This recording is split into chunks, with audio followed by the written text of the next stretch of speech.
খাগড়াছড়ি পার্বত্য জেলা পরিষদের নতুন অস্থায়ী চেয়ারম্যান হিসেবে দায়িত্ব পেয়েছেন সদস্য মিজ শেফালিকা ত্রিপুরা। পার্বত্য চট্টগ্রাম বিষয়ক মন্ত্রণালয় থেকে আজ মঙ্গলবার জারিকৃত এক প্রজ্ঞাপনে এ তথ্য জানানো হয়। খাগড়াছড়ি থেকে বিপ্লব তালুকদারের প্রতিবেদনে দেখুন বিস্তারিত।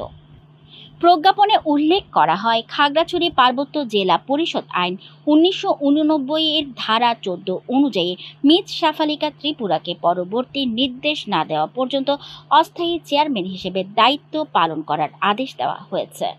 এই নিয়োগ সংক্রান্ত প্রজ্ঞাপনটি পার্বত্য জেলা বিষয়ক মন্ত্রণালয়ের পরিষদ 1 শাখা হতে স্মারক নম্বর 2900000002149908642446 এর মাধ্যমে জারি করা হয়।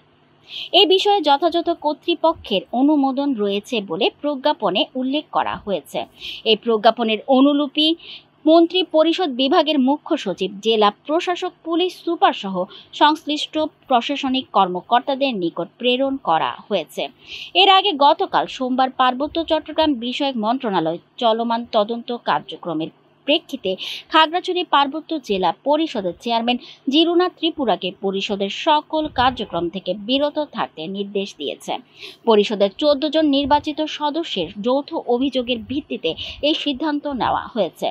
অভিযোগগুলোর মধ্যে রয়েছে পরিষদের সদস্যদের অবমূল্যায়ন, বিভাগীয় কর্মকর্তাদের সঙ্গে অসদাচরণ, স্বজনপ্রীতি, শিক্ষক বদলির নামে বাণিজ্য এবং বিল অনুমোদনে ঘুষ গ্রহণ সহ একাধিক গুরুতর অনিয়ম ও দুর্নীতির অভিযোগ। প্রজ্ঞাপনে উল্লেখ করা হয়, তদন্ত শেষ না হওয়া পর্যন্ত জিরুনা ত্রিপুরাকে পরিষদের যাবতীয় কার্যক্রম থেকে বিরত থাকার অনুরোধ জানানো হয়েছে।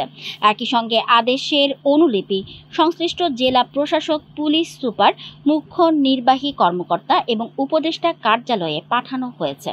প্রসঙ্গত 2024 সালের 7 নভেম্বর পার্বত্য চট্টগ্রাম বিষয়ক মন্ত্রণালয়ের প্রজ্ঞাপনের মাধ্যমে জিরুনা ত্রিপুরাকে খাগড়াছড়ি পার্বত্য জেলা পরিষদের চেয়ারম্যান হিসেবে নিয়োগ দেওয়া হয়।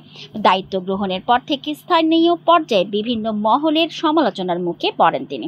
দীর্ঘদিন ধরে তার বিরুদ্ধে স্বেচ্ছাচারিতা ও প্রশাসনিক স্বজনপ্রীতির অভিযোগ ওঠে।